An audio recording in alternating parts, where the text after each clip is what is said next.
Chapter 5 The Freezing War God 1. Ain's and the others' base was where Cocytus had been the previous day, the fortress Aura was in the process of building. If they listened closely, they could hear the sound of construction in the distance.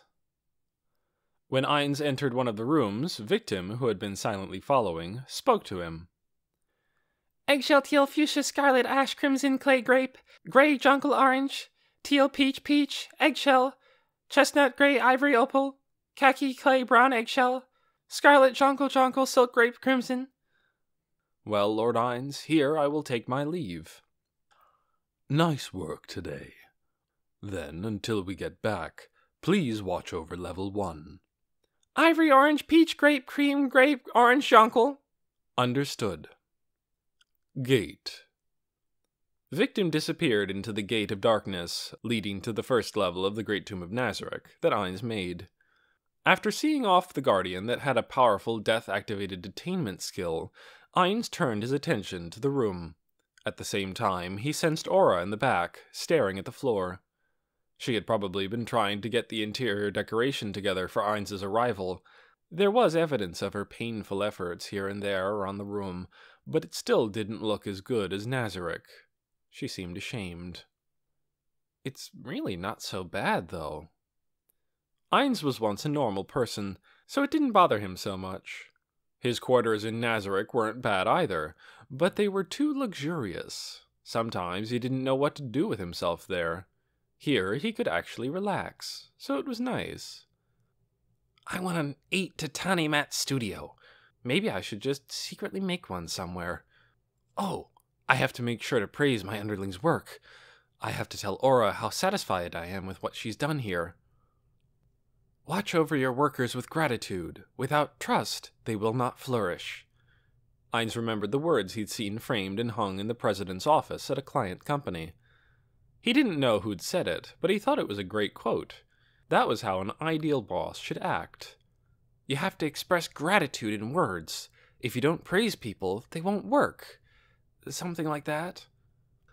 Sorry I insisted on staying here, Aura. You don't have to worry about anything. I think highly of your work, and since you prepared this place for me, I consider it equal to Nazarick. Yes, sir. Her eyes widened a little. Did that make her feel better? Ain's wondered, but he couldn't think of anything else good to say, so he examined the room again to divert the conversation. It smelled strongly of wood. Returning to Nazarick would definitely be safer than staying somewhere so vulnerable. This place had no defensive spells cast on it. In a way, it was like a house made of paper. But one could also say it was the perfect place to set himself up as a bait to catch a big fish. Since its location was fairly removed from the lake, the only ones who could come after him here would be Yggdrasil players, if there were any, or those with equivalent power.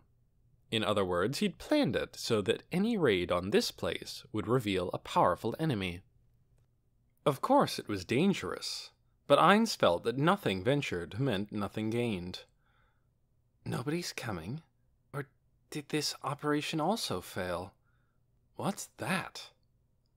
Aura, let me ask you something. What is that? Ain's gaze fell on a white chair in the back of the room. It had a tall back and an imposing appearance.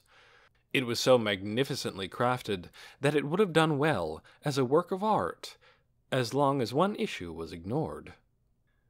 Though it be plain, I prepared you a throne.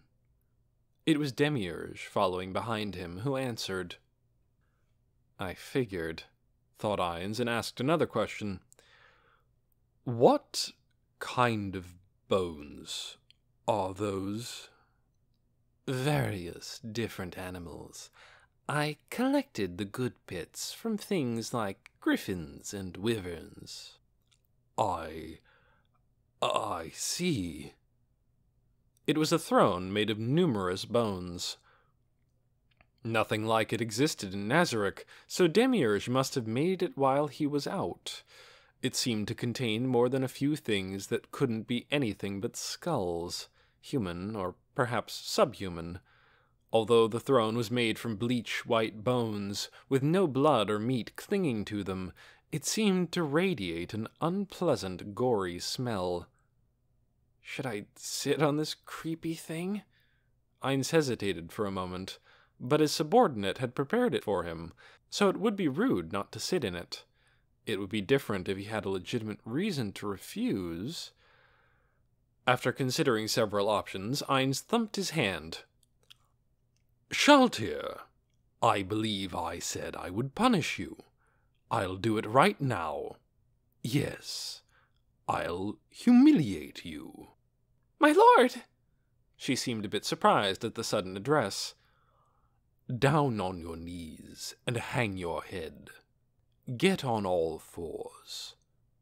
Yes, sir. Looking slightly confused, she proceeded to take the place he'd indicated in the center of the room, and got into the position he'd described. Ainz moved next to her and sat down on her slender back. Lord Ainz! Shaltir emitted an airy cry of surprise. The reason she didn't move a muscle, despite being so shaken, was because Ainz was on top of her. Be my chair here. Got it? Yes, sir. Ainz shifted his gaze away from Shaltir, who seemed awfully happy, to Demiurge. Sorry, Demiurge. Perhaps another time. Ah, brilliant. That you would sit on a guardian. Certainly no one else could have such a chair. In other words, how perfectly suited to a supreme being. I'm impressed, as always, Lord Ainz. I would never have thought of it. I see. Ainz looked away from Demiurge's fairly sparkling face, and wondered what the big smile was for, when a beautiful woman addressed him, beaming. Excuse me, Lord Ainz. May I exit the room for just a moment? I'll return straight away. What's the matter, Albedo? Well, it's fine. Go ahead. She thanked him and left the room. Immediately afterward, they heard a woman's voice shout, "Ah!" and the noise of something smashing into the wall. The whole building shook. A minute later, Albedo returned to the silent room, wearing her usual gentle smile. I've returned, Lord Ainz. Oh, Aura, when I left the room, I accidentally bumped into the wall. It seems to have broken. So, do you think you could fix it later? Sorry about that. Oh, okay. Sure, I'll fix it. Ainz sighed and swallowed all the things he wanted to say. He arrested his gaze, which threatened to ascend into the air, and tethered it to his staff and its ominous aura. He couldn't very well bring the real thing to such a dangerous location, so this was an imitation guild weapon, a prototype that he'd crafted. Since he had included an item that had been lying around in the treasury since their experiments with effects, visually it was practically perfect. A polished fake. If the guild weapon was destroyed, the guild would collapse, so he couldn't just carry it around casually. That was why he had left it in the care of the domain guardian of the Cherry Blossom Sanctuary on level 8. I've thought of defensive actions we can take if a ring gets stolen, but I'd really like to... Well, I guess we can't really test for that. As Ainz pondered, Shaltir began to fidget. She was making slight adjustments, so the position of Ainz's butt would make it easier for him to sit. Feeling a bizarre tickle, he looked down at the back of her head. She was breathing hard. He was probably heavy. The slender back beneath him was that of a 14-year-old girl. A large adult was seated on a little girl's back. It hit him what a perverted, shameful, cruel thing he was doing, and he thought maybe he'd gone a bit too far. Shaltir was an NPC created by an old friend. Peroncino probably never thought she would be used this way. Ainz felt like he was dishonoring his old guildmate, so he thought it could count as punishment for himself as well, but he knew that was foolish. I shouldn't be causing Shaltir this much pain. I'm hopelessly awful. Shaltir, does it hurt? he would stop. He was about to stand when she turned her head around to look up at him. Her face was flushed red, and her eyes glittered with lust. "It doesn't hurt at all. It's more like a reward." She panted, exhaling the abnormal heat building up in her body with every breath, and Ainz was reflected in her gooey eyes. Her glistening beet-red tongue licked her lips, leaving behind a bewitching sparkle of light. The slight wriggling of her body reminded him of a snake. No matter how he looked at it, she was burning up with desire. Yikes! It creeped him right out. He instinctively began to stand up. Nope, I can't do that. This was Shaltyr's punishment, and Shaltyr's failure was born of his own mistake. Resisting his desire to get away from her would be his punishment. Ainz quashed his uncomfortable emotions. He endured his squirming, practically snorting chair, and couldn't help but wonder, "Peroncino, how much of a perv did you make her?" Now, then, let's get down to business. It seems like we frightened them pretty well. "I think it went perfectly, Lord Ainz." Indeed. The looks on those lizardmen's faces. Ainz smiled with relief at the Guardian's feedback. He hadn't actually been able to read the changes in the lizardmen's faces. They resembled humans more than reptiles, but their expressions were still completely different. I see. Then I guess the demonstration of our power that Cocytus wanted as Phase 1 was a success. He breathed a relaxed sigh. Of course, he would expect nothing less from a super-tier spell that could be used only 4 times a day. He'd gone all out and cast the Creation. If they hadn't freaked out, it would have been depressing. Now then, Demiurge, how long will it take to compile the data about how much of the lake froze? We're currently working on it, but due to the ice covering a larger area than expected, progress is slow. If it's all right with you, we'll take a little more time. Ainz held out a hand to stop Demiurge from kneeling, and then placed it near his mouth. It covered a wider area than expected, but I guess we can call it a successful experiment? The Creation was a super-tier spell that made it possible to change environmental effects. Players used it in Yggdrasil to stop the heat in a volcanic region, or the chill in an icy region. Sure, they could have exhibited their power without a super-tier spell, but he had cast it also as a test of scale, to see how far its effects would spread. In Yggdrasil, the Creation covered quite a large area. When he'd tried it inside Nazarick, it had covered the entire 8th level, but he didn't know what kind of effect it would have on the outside world. In Yggdrasil, it affected an area, but he wanted to know how big an area was in this world. If he cast it on a plane, and it covered the entire thing, that would be overkill. If he'd frozen the entire lake, that was too wide a range. Apparently he needed to exercise some caution with super-tier spells. Okay. Aura, how's the security net going?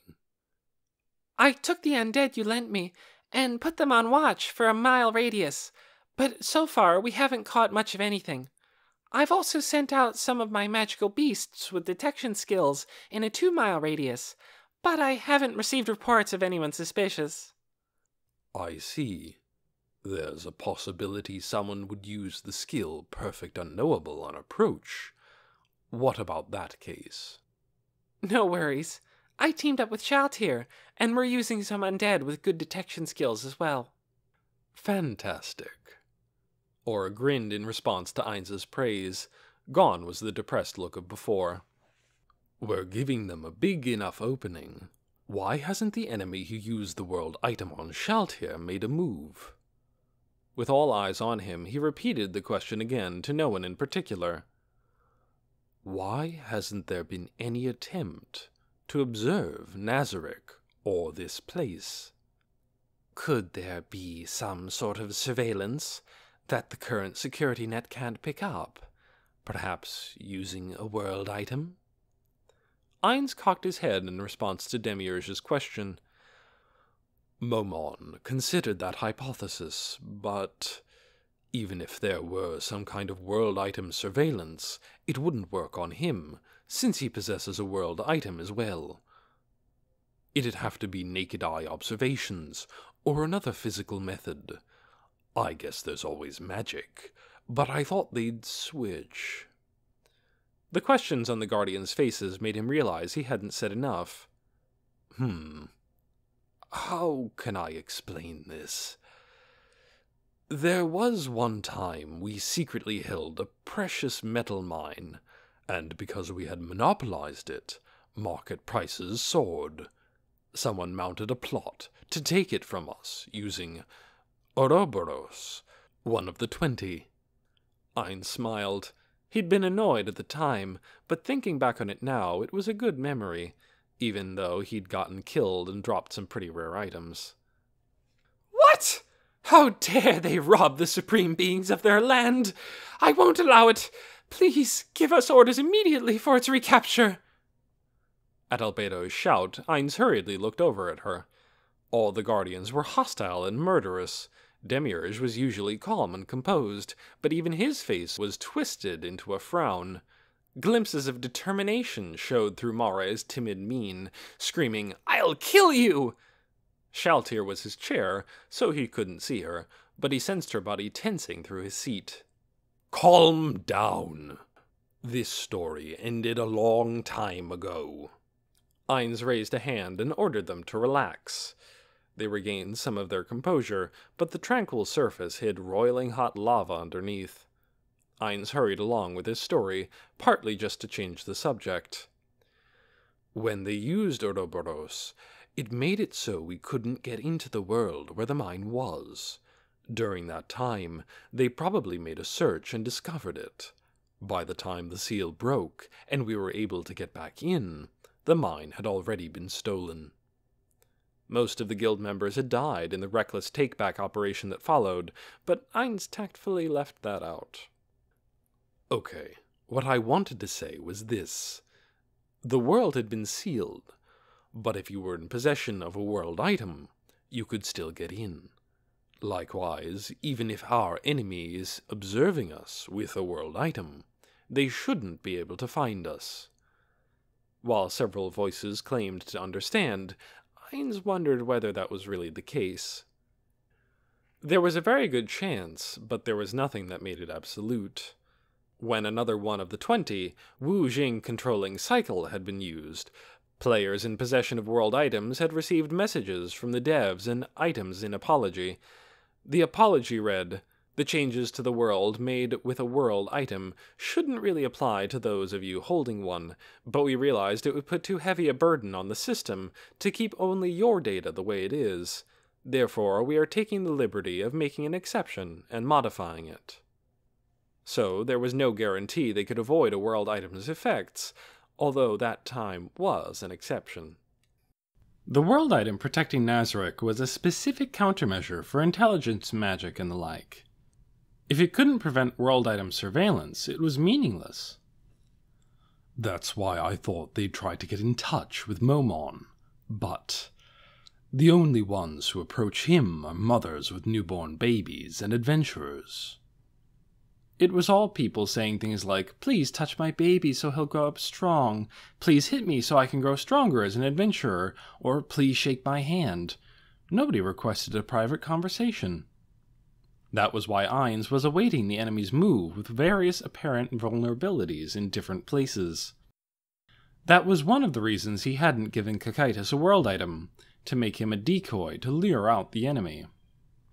They were terrifying because they were unknown. If he could get them to show themselves even just once, he'd be able to take appropriate measures against them. Regarding that, will you forgive me for saying something foolish? What is it, Albedo? As you said, your plan is to reveal the unknown. But could it be that perhaps the reason the enemy stays away is that you are an unknown? That's fine, Albedo. I've taken that into consideration. No, he most definitely had not. He'd been convinced that because he was a certain way, his enemies must have been too. What a stupid mistake! Has this been a giant failure from the very beginning, then? Then, please excuse me. Also... He couldn't sob. Miss Albedo, please just stop. Ainz felt like he'd taken an important test and realized after time was called that he'd missed a bubble and filled all the answers in off by one. You told them that you defeated Shaltir with an item. Yes, that's what I reported to the guild. I wanted to avoid Momon seeming so strong that people would be afraid of him. Apparently magic sealing crystals are extremely rare, so I doubt someone would break one just to test it. That means the story that I unleashed a crystal, that I beat her with an item, is plausible, and people probably won't be so on guard against me. What you say is true. Against someone who believes crystals are very rare items, it's an effective plan. The vagueness of her words nagged at him like a piece of food stuck between his molars, and he grew even more anxious. But would it work against someone who has multiple crystals like you, Lord Ainz? Huh? Oh, I see what you mean. He pretended he understood, but really he wasn't getting it. What if there were someone who had a bunch of crystals? It's still true that in this world they are extremely valuable items. Is Albedo worried that someone would break one to experiment? He didn't think so. His brain took the bad feeling he had and ran with it. He hated himself because he wanted to ask her to explain better, but he'd already gone and acted like he knew everything. More importantly, is it even okay for me to be the one deciding Nazarik's plan of action? It's like I thought I was navigating a ship, but we're actually climbing a mountain. He wanted to run away, as fast as he could. He'd experienced now and then the weight of being a ruler. It was especially heavy when he failed, and he just couldn't handle it. He'd let out a sob in his mind. Of course he couldn't run away. Now that he'd taken on the name Ainzul Gon, he couldn't leave behind the great tomb and the NPCs his guildmates had created. They were treasures. More than anything, he didn't want to be a parent who abandoned his children. I'm also worried you'll betray, abandon, or give up on me. That's why it's so important for me to be the Ainzul Gon you hope for and believe in. That was why he made such a grand impression. He practiced in front of the mirror to master a pose he was confident projected ruler. It's not an issue, but I understand your worry very well. Then he looked around. Albedo, please explain it to the other guardians. Oh, yes, my lord. If there were someone with multiple crystals like Lord Ainz, who was familiar with what powers crystals had, they would see through the lie. In other words, they would know that it wasn't a crystal he used.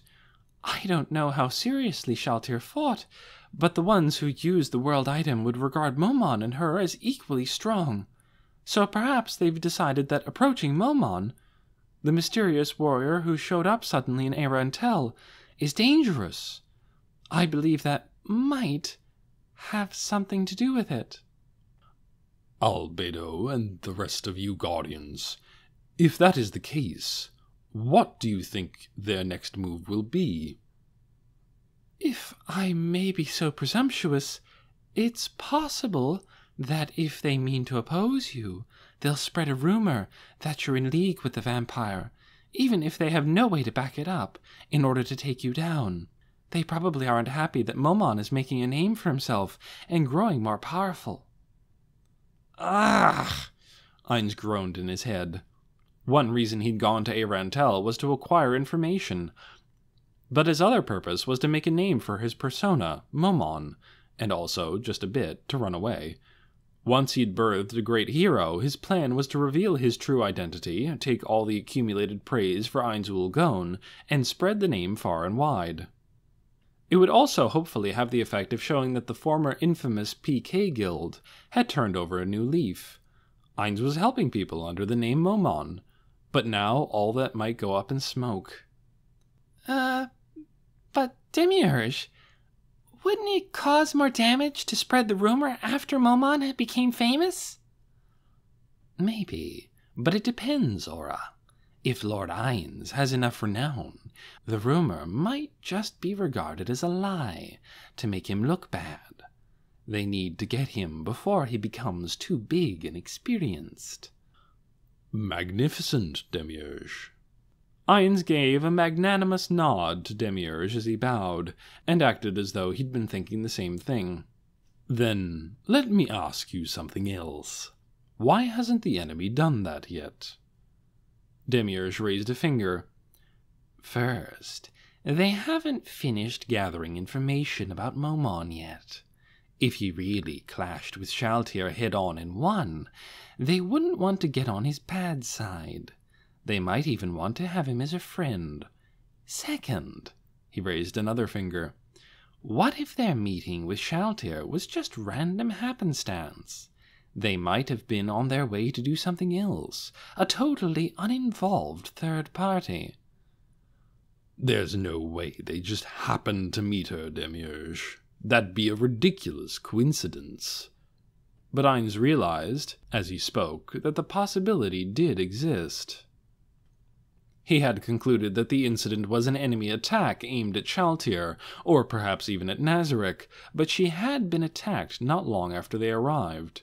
It seemed way too precise to single her out under those circumstances. Am I jumping at shadows? Ainz narrowed his eyes, the red flames in his empty orbits. In the end, his problem was inadequate information. He needed more help. He wanted greater power. The biggest issue is that we haven't established an intelligence network. That was what he'd ordered Sebas and his crew to do, but there was only so much intelligence a few agents could gather on their own. At first he had been thinking it would be enough to just acquire a basic understanding of the world, but things had progressed to the point where that wouldn't cut it anymore. They couldn't gather the information they needed as simple adventurers and the butler of a merchant. This was because the facts known to ordinary citizens were completely different from that of the government executives and other influential people. He also didn't have anyone who could do the analysis to tell what was important and what wasn't. Ugh, sheesh. One way or another, our biggest issue right now is lack of information. We have to be on guard against an enemy we can't see, so we're not moving fast enough. In response to Ainz's grumbling, a glint heralding a brilliant plan appeared in Demiurge's eye. Then, what about joining a country, Lord Ainz? After a silent moment, Albedo said, "Oh," as if she understood. Ainz followed her a beat later. Oh, I see what you're getting at, Demiurge. But the other three guardians cocked their heads like they didn't get it. Then Aura meekly posed the question. Lord Ainz? Why would that be a good idea? Ainz was glad his face didn't show emotion. Sheesh. Mare, Shaltir, do either of you understand what Demiurge said? Both of them shook their heads. I see. Then there's no helping it. Demiurge, tell them. My lord, understood. Everyone, Lord Ainz has been concerned about the possible existence of a powerful, unknown enemy. If we were to encounter that powerful enemy, we'd need a way to settle things via negotiation. Teacher, I don't understand. It was written on the faces of the 3 students, plus 1. Professor Demiurge, sensing his explanation was too difficult, began again after adjusting it to their level. What if Lord Ainz were controlled by a world item? I'd kill the jerk controlling him! No, that's not what I mean, Aura. Basically, if he were controlled, that could be an excuse, right? We know with absolute certainty that someone is out there controlling people with world items, so that makes it fairly persuasive. In other words, Assistant Professor Albedo took over from Professor Demiurge. We pretend to be under someone's umbrella, to create a justification for Nazarik's actions going forward. If we say we had no choice because our country ordered us to do something, we can shift the blame to some extent, even if we have an enemy on the same level as us. If they wanted to avoid a head-on battle, they'd probably put up with it, right? I see. Even if our enemy took offense at something we did, if we had a reason, we could pull in a third-party ally. Is that what you mean? I'd expect nothing less from Lord Ainz. Ainz reached out a hand to pet his chair's head, like an evil villain petting the Siamese cat in his lap. The one who came up with this plan wasn't me. It was Demiurge. If you want to praise someone, you should probably praise him. No, that's not true. It seemed you had already reached the same conclusion. Oh. Well, I don't mean to take credit for your idea. Besides, joining a country would make gathering information easier as well. A nation would probably already have the intelligence network Ainz was frantically trying to build, so inserting someone from Nazarik into that network would get them much farther than they were now. Ainz's remark had been an indirect question for feedback from his two wise advisors as to whether such a plan would alleviate his earlier concerns as well, and it caused Demiurge to smile warmly. It's just as you say. Ainz could tell that behind his words lurked the sentiment, as expected, you already knew. Oh, brilliant as always, Lord Ainz, thinking so far ahead. I see. So the lower life forms can be of some use to us after all. Following Albedo's comment, all the Guardians, including his chair Shaltir, radiated pure, sparkling admiration at him. Ainz felt extremely awkward, but at least he'd gotten the pair's approval. He was relieved he wasn't wrong. Then, let's infiltrate. Which country? The countries in the area are the Kingdom, the Empire, and the Theocracy, correct? What about a country farther away? The Council State or the Sacred Kingdom? I'd like to avoid the more distant countries, and for the time being, while we're still underinformed, I'd like to steer clear of the Theocracy. So the Kingdom or the Empire? From Sebas's reports, the Kingdom doesn't seem too appealing, but I guess we have to think about it. Now then. He prepared to change the topic and gestured at the mirror. We've given the Lizardmen some time. Allow me to make sure they aren't doing anything that might surprise us. A bird's-eye view of the Lizardman village gradually appeared in the mirror of remote viewing. Little specks were running around inside. Ainz moved his hand, changing the scenery visible in the mirror. First, naturally, he zoomed in. That made it clear that the Lizardmen were frantically preparing for war. Wasted effort, Demiurge murmured at them gently. Okay, where are you? They all look the same.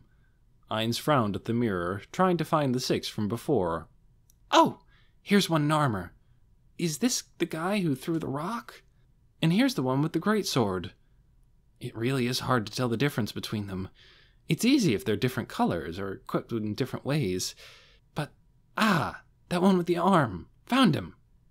After observing, he restlessly moved the viewpoint around as if he didn't know what else to do. The white one and the one with the magic weapon aren't here. What was his name? Zaryusu? Oh yeah, that was it. When Aura chimed in, he remembered the Lizardman who had come to the negotiations. He's probably in his house. Maybe. The mirror of remote viewing couldn't see inside a house. Not normally.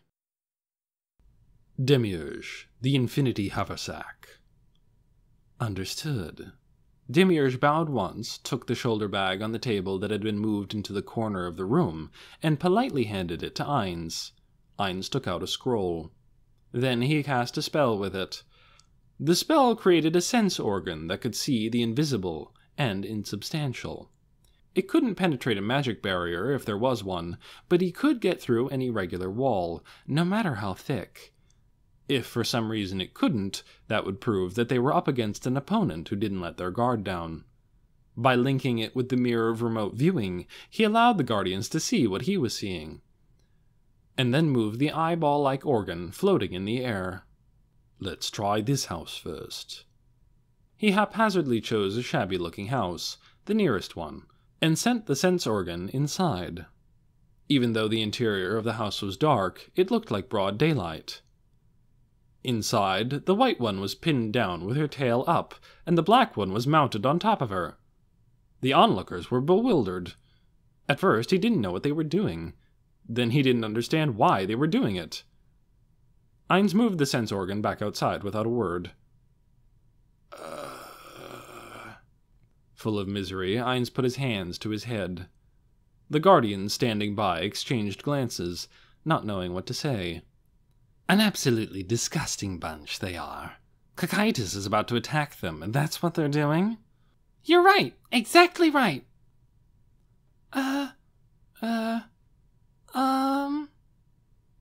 It's just as you say, Demiurge. We should punish them. I'm jealous. Ainz raised a hand, and the Guardian's comments stopped. Well, they're about to die. I saw in a movie that at times like this, species preservation instincts kick in, or something. He nodded as if to approve his own opinion. Just as you say, my lord. That much should be permitted, indeed. Quite right, quite right. I wish you would do that to me. Shut up, you guys. The Guardians all closed their mouths, and Ainz sighed. Man, I feel kinda demotivated. Well, there's probably no one in the village we need to watch out for anymore. But don't drop your guard. They could be coming this way. Or, Ainz froze and looked at the two children. Shit! What have I done? They aren't old enough to have had sex education. No, it's still too early. He had the feeling this was how a father felt when the family was watching TV together and a hot love scene came on. What do the mothers and fathers of the world say when their children ask how babies are made? This is bad. How could I do this to bubbling teapots, too? Phew. Well, it's no problem. Albedo's no good. Demiurge could explain the medical science of it. I'll make him a candidate. Shaltir might actually not be so bad. Anyhow, we can figure it out another day. Shelving the issue for the time being, Ainz cleared his throat. Ahem. If the security net catches anyone, all the Guardians and I will move out. In the event a Yggdrasil player showed up, he wasn't planning on keeping his promise of staying out of the Lizardman village. If the tribes couldn't be made allies, he would crush them with all his might to prevent an intelligence leak, even if he had to bring out the big guns from level 8. He shook off the guilt of breaking his promise with Kukaitis. For the most important things, a fib was sometimes expedient. Okay, when it's time for the show, let's kick back and enjoy Kukaitis' battle.